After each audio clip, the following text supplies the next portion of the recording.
ایک مالدار شخص اپنے گھر میں کھانا کھا رہا تھا بیوی کے ساتھ بیٹھ کر.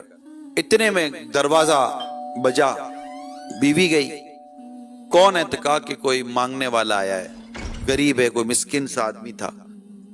وہ اٹھا اور اس نے جو اس کو ذلیل کیا نا, اور جھاڑ کر ذلیل کر کے اس کو اس کے گھر سے نکالا نا, بات آئی گئی ہو گئی. تھوڑے عرصے کے بعد وہ دونوں میاں بیوی میں طلاق ہو گئی, جدائی ہو گئی. اس نے دوسرے سے شادی کر لی. جب اس نے دوسرے سے شادی کی تو اس کے ساتھ زندگی گزارنے لگی. اسی طرح ایک دن کھانا کھا رہے تھے تو کھانا کھاتے ہوئے پھر دروازے میں آواز آئی, کسی نے دستک دی. اس کی بیوی اٹھ کر گئی اور جیسے دروازہ کھولا تو دروازے پر ایک غریب اور فقیر اور مسکین آدمی تھا. اس کو دیکھ کر اس عورت کی چیخ نکل گئی اور بے ہوش ہو گئی. جب اس کو ہوش آیا تو اس کے شوہر نے کہا کہ کیا ہوا؟ کہا میں نے بڑی عبرت دیکھی. کہا کیا عبرت دیکھی؟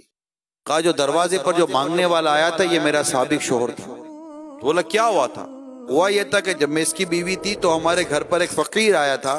میں نے اس کو دیکھا نہیں تھا فقیر کو, مگر میرے شوہر نے, یہ سابقہ شوہر نے اس کو بڑا ذلیل کیا, بڑا رسوا کیا, اس کو بڑی حقارت سے اس کو جھاڑا اور اس کو ڈانٹ کر نکال دیا, بھگا دیا. اور اس کے بعد اس پر برا وقت آیا اور ہم دونوں میں بھی جدائی ہو گئی, اور آج وہی میرا مالدار سابقہ شوہر ایک فقیر بن کر تمہارے دروازے کے باہر کھڑا ہے. یہ سن کر وہ آدمی جس کا دوسرا شوہر تھا وہ مسکرا رہا تھا. کہا آپ مسکرا کیوں رہے؟ کہا نیک وقت تو نے مجھے پہچانا نہیں.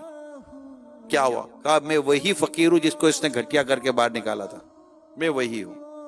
اللہ تعالیٰ نے مجھے مالدار کر دیا اور اس کو محتاج بنا دیا. تو ہمیں نہیں پتا میرے میٹھے پیارے اسلام بھائیوں کہ اللہ تعالیٰ کو کون سی بات ہماری بری لگ جائے